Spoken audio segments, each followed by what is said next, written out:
अस्सलाम वालेकुम। आज हम 16 पर्सनैलिटी फैक्टर टेस्ट की बात करने जा रहे हैं, जो कि आपके पास फॉर्म नज़र आ रहा है। फॉर्म नंबर ए वो आज हम कंडक्ट करेंगे। सबसे पहले इसके इंट्रो की बात करें तो 16 पीएफ जो क्वेश्चन ईयर है ना, वो हमारे पास एक सेल्फ रिपोर्ट असेसमेंट इंस्ट्रूमेंट है और ये मैयज़ करता है 16 नॉर्मल अडल्ट की पर्सनैलिटी डायमेंशंस को, जो कि वो मेकअप पर्सनैलिटी करता है। उसके अलावा अगर इसके डेवलप की बात करें तो इसको रेमोंड ने बी कैटल ने डेवलप किया था, जैसे बता चुकी हूँ पहले। ये क्वेश्चन ईयर है।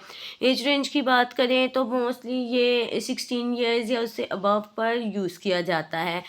इसके लिए जो है ना डिफरेंट जो अडल्ट फार्म अवेलेबल है यूथ के लिए, अडल्ट के लिए, जिसको फार्म ए बी सी भी कहते हैं।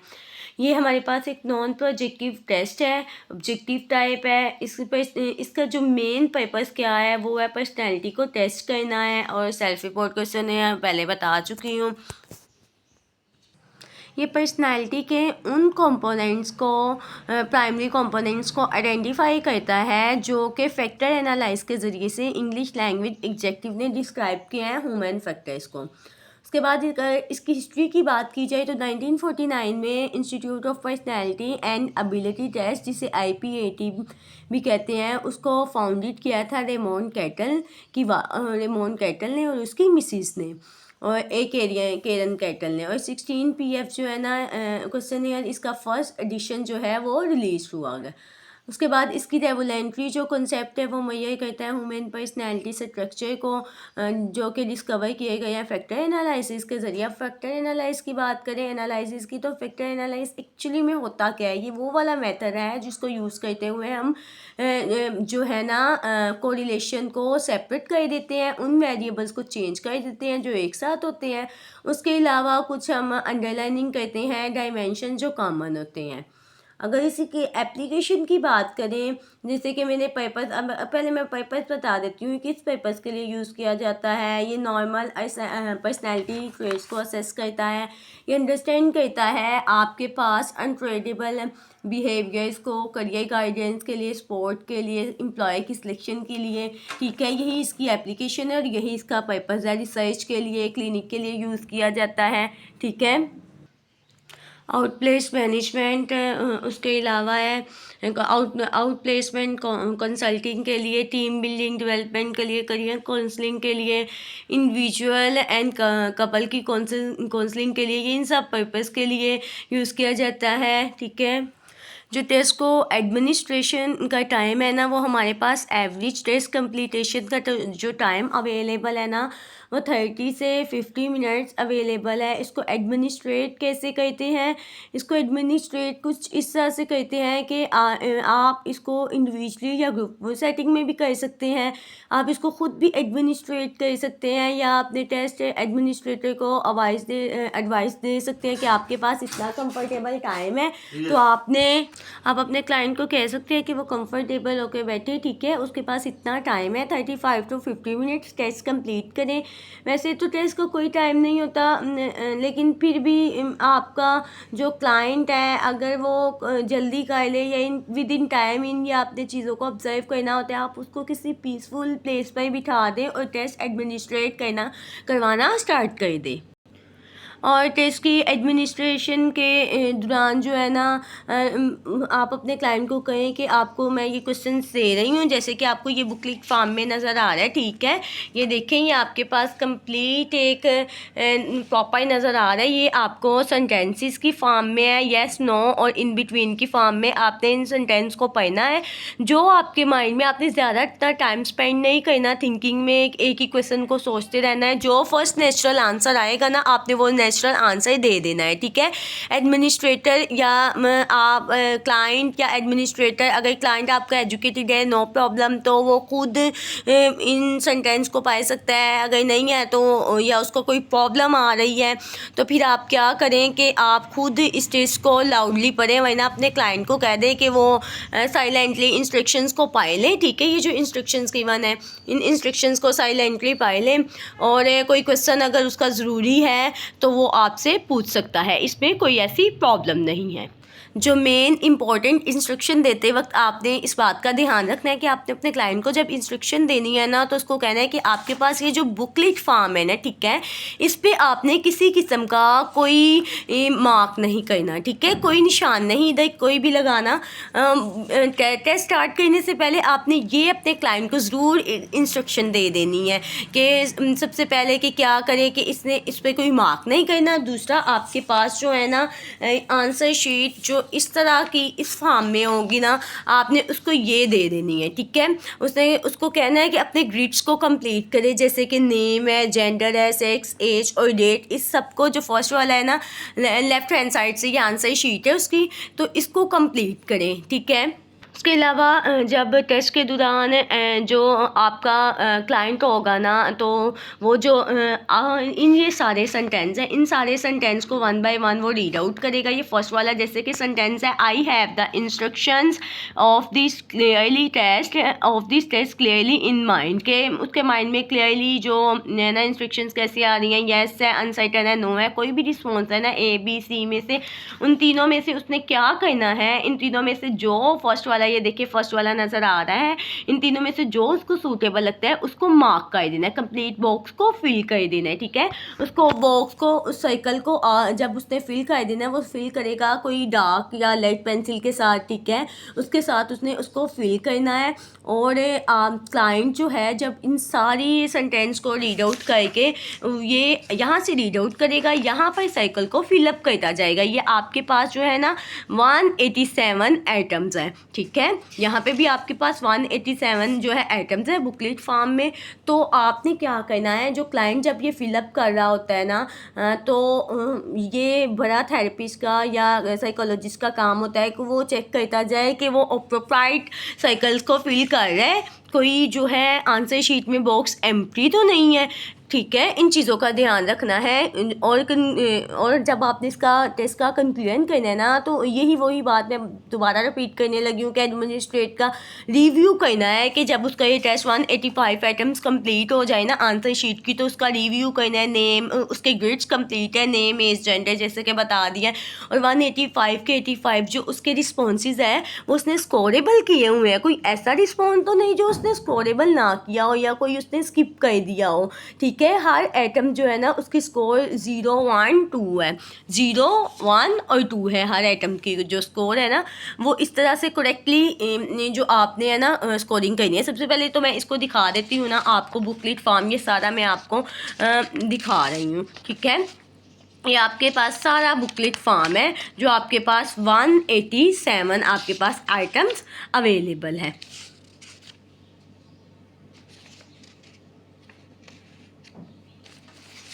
ठीक है, अब आपने क्या करना है,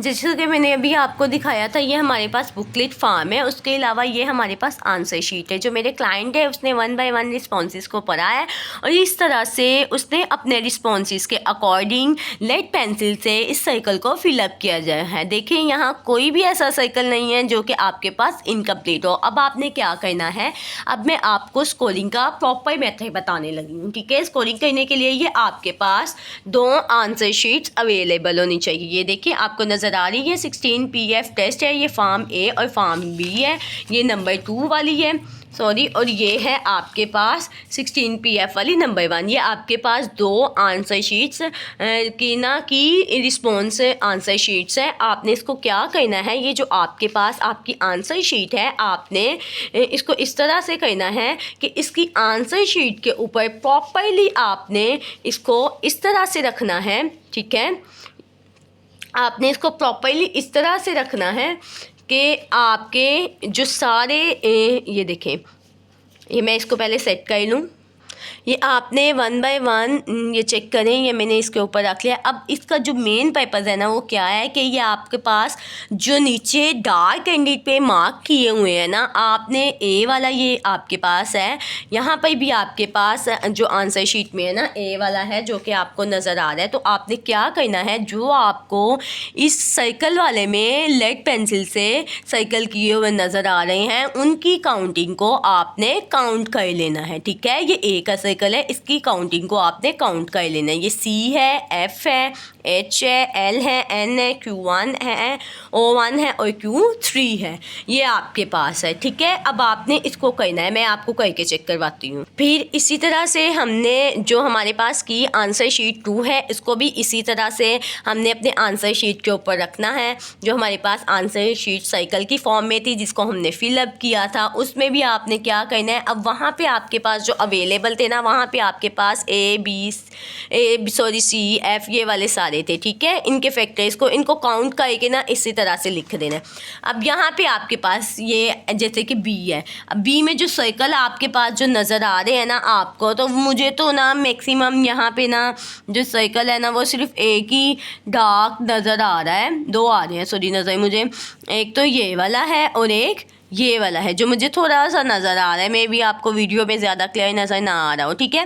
1 और 1 इसके ऊपर देखिए, इसकी जो स्कोरिंग है वो क्या है, 1 है, और इस पर भी क्या है, 1 है। इन दोनों को प्लस कर ही देना है और बी वाले कॉलम में यहाँ पर अटैच कर देना है, ठीक है। यहाँ पे राइट कर देना है बी वाले कॉलम में। यहाँ पे देख लिया मैंने ये अपनी सहूलत के लिए किया है कि मैं बाद में भूल ना जाऊँ, मुझे स्कोरिंग में प्रॉब्लम ना आए, ठीक है।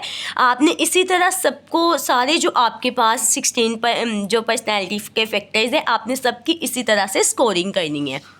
ये देखें मैंने अभी जो स्कोरिंग की है, जो 16 जो फैक्टर्स हैं, इन सब की जो स्कोरिंग है वो मैंने काउंट करके ना इसके साइड पे ही लिख दिया कि मुझे प्रॉब्लम ना हो। लेकिन अगर आप भी चाहें ऐसा कर सकते हैं, लेकिन जो इसका प्रॉपर मेथड है ना वो आपको दूसरी इसकी जो है ना एक इस तरह की शीट अवेलेबल होगी, उस पर काम करना होगा। अब यहाँ पर देखें आपके पास है, आपने कौन सा फॉर्म यूज़ किया था, अभी मैंने आपको स्टार्टिंग में वीडियो के बताया कि हम लोग फॉर्म जो है ए यूज़ कर रहे हैं।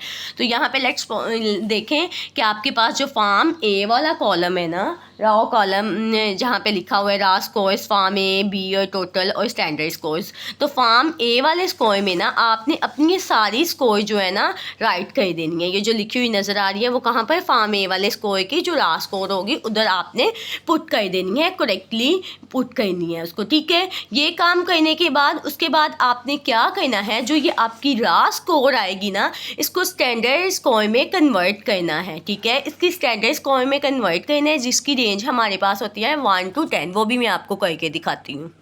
ये देखें जी, इसकी जो हमने फॉर्म ए की स्टैंडर्ड रॉ स्कोर है, इसको यहाँ पे राइट कर दिया है, जो कि सेम एज इट इज़ इधर भी लिखी हुई है। अब क्या करना है, अब इसकी स्टैंडर्ड स्कोर को फाइंड करना है। तो जैसे कि मैंने आपको बताया स्टैंडर्ड स्कोर की, ठीक है, आपने कैसे फाइंड आउट करना है, तो अभी हम चेक करते हैं स्टैंडर्ड स्कोर कैसे फाइंड करना है। लेट्स सपोज आपके पास ए है, आपके पास फैक्टर ए है, फैक्टर ए की आपकी रॉ स्कोर 1 है। अभी मैं आपको स्क्रीन पर एक शो करवा रही हूँ टेबल। ये टेबल आपके पास ये देख ले, स्टैंडर्ड टेबल है जो कि नॉर्म्स इंस्टेंट्स का है, फॉर्म ए है, टेबल 1 है जो आपके पास ये मैन का है, ठीक है।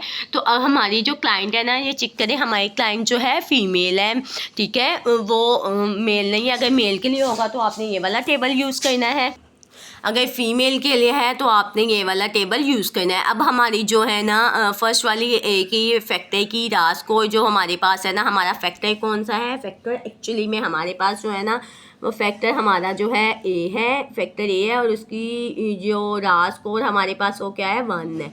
तो उसकी स्टैंडर्ड स्कोर हमारे पास क्या कंसीडर की जाएगी, 1। अगर लेट्स सपोज हमारे पास कोई फैक्टर है, उसकी फैक्टर बी है, मैं फैक्टर बी की बात कर रही हूँ, उसकी रॉ स्कोर हमारे पास 2 है, तो फैक्टर बी की स्टैंडर्ड को स्कोर क्या होगी, 1। मीन्स के जो उसी के सामने आपने चेक करना है कि आपका लेट्स सपोज फैक्टर कौन सा, ये फैक्टर कौन सा है, ठीक है, और फैक्टर की रॉ स्कोर कौन सी है। रॉ स्कोर के अकॉर्डिंग ये जो सारे आपके पास नज़र आ रहे हैं ये आपके पास स्टैंडर्ड स्कोर्स हैं, ठीक है।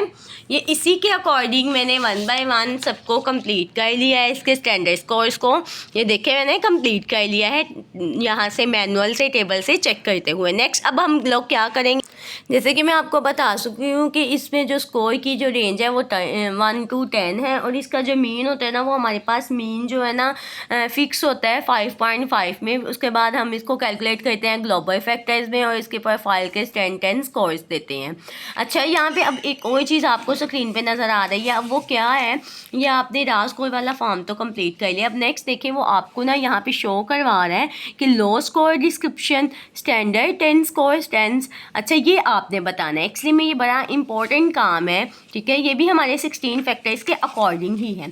फर्स्ट वाले देखें, आपकी राह स्कोर जो फर्स्ट पे थी ना वो 1 आई थी और स्टैंडर्ड स्कोर 1 आई है। अब इसके स्टैंडर्ड 10 स्कोर में आपने इसको चेक करना है। अगर आपके पास ये स्कोर जो भी आई है उस स्कोर को सर्कल करते जाना है, ठीक है। इसकी स्टैंडर्ड स्कोर 1 है तो यहाँ पे स्टैंडर्ड स्कोर में 1 को सर्कल कर लिया है। यहाँ भी 1 है, ये देखिए मैंने इसी के अकॉर्डिंग यहाँ 5 है, 5 को सर्कल कर लिया है, ठीक है। यहाँ 5 6 है, यहाँ पे 6 को सर्कल कर लिया है। ये देखते जाइए, यहाँ 3 है, 3 को सर्कल कर लिया, ये 2 है, 2 को सर्कल कर लिया। मैंने इसी तरह से सबको सर्कल कर लिया। अब आते हैं इसकी इंटरप्रिटेशन की तरफ। ये 16 जो फैक्टर की स्केल है ना, इसकी इंटरप्रिटेशन हमने कैसे करनी है? इसकी इंटरप्रिटेशन हमने कुछ इस तरह से करनी है कि जो हमारे पास स्केल है वो हमारे पास यहाँ पे देखे मेंशन हुए हैं कि कौन कौन से है। वार्मथ है, reasoning, emotional stability, dominance, liveliness, rule consciousness, social boldness, sensitiveness, vigilance, abstractness, privateness, apprehension, openness to change, self reliance है, परफेक्टिज्म है, टेंशन है, ठीक है। ये सारे हमारे पास स्केल है। अब जब हमने इसके नेक्स्ट जो है ना हमारे पास 5 ग्लोबल फैक्टर है, extrovert, anxiety, tough mindness, independence and social control. अब जब इन 16 के 16 फैक्टर की हम लोग इंटरप्रिटेशन करेंगे ना, तो इंटरप्रिटेशन में फर्स्ट वाला फैक्टर जो है ना वो हमारे पास क्या है, ठीक है। अगर आपके पास जो फर्स्ट वाला फैक्टर है ना वो 5 से बिलो है, मीन्स के 5 से बिलो मीन्स ये देखिए आपको ऊपर नज़र आ रहा है एरो बने हुए, ठीक है। 5 से बिलो है मीन्स डैट कि वो एवरेज से बिलो है, ठीक है। 5 से अबव है, 6 से अबव है मीन्स डैट कि वो एवरेज से अबव है, हाई है। अगर आपके पास ये 4 तक है तो ये लो में कंसीडर आएंगी, ठीक है। लो स्कोर डिस्क्रिप्शंस होगी 5-6 के सेंटर में आएंगे, जैसे कि ये हमारे पास कुछ आ रहे हैं स्केल्स, तो ये हमारे पास एवरेज में कंसीडर किए जाएंगे। उसके अलावा हमारा तो कोई भी हाई में नहीं आया। अगर हाई में आएगा तो वो हाई स्कोर डिस्क्रिप्शन जो है वो कंसीडर किए जाएंगे। तो कुछ इस तरह से हम इसकी इंटरप्रिटेशन करते हैं, ठीक है। लो में है तो लेट्स सपोज अगर 16 फैक्टर्स की बात कर रहे हैं, अगर हमारे पास फर्स्ट वाला फैक्टर है, मैं आपको इसकी एग्जांपल दे देती हूँ। अगर उसकी जो स्कोर हमारे पास लो आई है तो वो बहुत ज़्यादा रिजर्व्ड है, वो इम्पर्सनल है, वो डिस्टेंट फॉर्मल है, वो रिजर्व रहना पसंद करता है, ठीक है। वो किसी के साथ अटैचमेंट में नहीं होना चाहता या अटैचमेंट में इन्वॉल्व नहीं होना चाहता। उसकी जो सॉलिडेट है, सॉलिट्यूड है, वो टेंट में है कि फोकस कर रहा है वो अटेंशन इंटेलेक्चुअल पर। उसकी मैकेनिकल और आर्टिस्ट जो है ना परसूट्स उन पे फोकस करने की ज़रूरत है, जो कि बहुत ज़्यादा क्वाइट इफ़ेक्टिव है। लो स्कोर जो है ना वो उसको शो करवा रहा है कि वो अनकंफर्टेबल है अपनी जो भी सिचुएशंस है उनसे, और वो अपने इमोशन जो क्लोजनेस जो उसके इमोशंस है ना उनको वो कॉल करने में उसको बड़ी प्रॉब्लम आती है। वो जैसे एक्सट्रोवर्जन नहीं है, वो इंट्रोवर्जन कह लें, इस तरह से वो रिजर्व रहना पसंद करता है। इसकी इसी तरह से आपने 1 बाय 1 सबकी इंटरप्रिटेशन करनी है। अब मैं अपने फैक्टर एल का थोड़ा सा बताने जा रही हूँ कि एल की जो हमारे पास हाई स्कोर आई है ना, हाई तो नहीं खैर हमारे पास आई, हमारे पास उसकी जो है एवरेज स्कोर आई है, ठीक है। एवरेज स्कोर में हमने बताना है कि वो मतलब ठीक है, अच्छा है, ओके कि उसकी जो स्कोर है, स्कोर डिस्क्रिप्शन अच्छी है, हाई चीज़ में वो एवरेज रहना पसंद करता है। उसके अलावा अगर मैं बात करूँ हाई की, अगर किसी की हाई स्कोर आ जाए, जैसे कि मैं अभी कौन से फैक्टर की बात कर रही हूँ, मैं कह देती हूँ ओ फैक्टर की आपसे बात कि उसकी स्कोर आपके पास अगर हाई आ जाए तो हाई में हम क्या कहते हैं कि वो हर एक की सेपरेट इंटरप्रिटेशन होते हैं जो कि आप अपने स्कोरिंग के अकॉर्डिंग कहते हैं कि वो अप्रीहेंसिव है, वो सेल्फ डाउटिंग है, गिल्ट है, वो चीज़ों के बारे में बड़ी जल्दी वरी हो जाता है, वो इनिशियस फील करता है, इनसिक्योर फील करते हैं। उसकी फीलिंग जो करंट फीलिंग है वो चेक करनी है, उसकी लाइफ के इवेंट्स चेक करने होते हैं, उसकी करेक्टरिस्टिक चेक करनी होती है कि वो पुअर है, किस चीज़ में पुअर है, सोशल में पुअर है, अपने सोशल रिलेशन में पुअर है, इंटरपर्सनल में पुअर है, उसके कॉन्सिक्वेंसेस कैसे हैं, वो सेंसिटिव है दूसरों के साथ या उसका रिएक्शन कैसा है, या वो एंटीसिपेट डेंजर पर्सन है। ये इन चीज़ों में आपने क्लाइंट की हेल्प करनी होती है, ठीक है। ये मैंने आपको एक प्रॉपर 16 PF पर्सनैलिटी फैक्टर के सारे जो है ना आपको स्कोरिंग बता दिया, मीन बता दिया, उसका जो फिक्स होता है 5.5। ओके, थैंक यू जी, अल्लाह हाफिज़।